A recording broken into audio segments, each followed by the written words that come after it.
Let me show you how I cook gyoza. So get your pan on a relatively high heat and add some oil.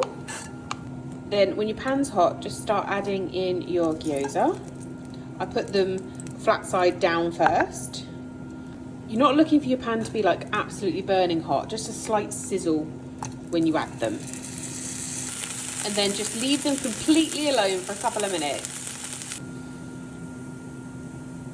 There we go, looking bronzed and beautiful. Now this next step is where I've had people say their kitchen's gone up in flames, which I feel is a bit dramatic. But now you're adding some water to the pan. If you think for whatever reason your pan is too hot and you're going to start a fire, just take the pan off the heat for a minute, a couple of 30 seconds or so before you add the water in. I've never had this problem, but I've done a video about this before and I've had people say they've had problems. So I actually take my gyoza over to the sink and you just a little bit like that. And it will sizzle if you, I didn't let mine cool at all. That's probably a bit too much water, but that's the gist you're looking for. And then back onto the heat.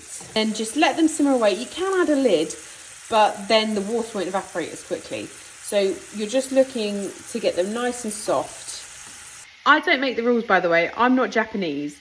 This is how they're meant to be cooked. You crisp them up in oil and then you steam them to be lovely and cooked all the way through. It's just the way they do it.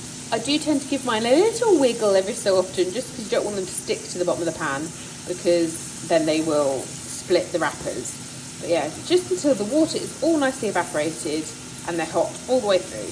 So here they are, all cooked and delicious. Pop them on my plate.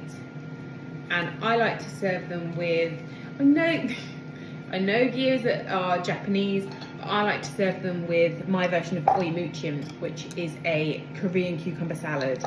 And I dip them into the dressing, kind of saucy bit. But yeah, so delicious.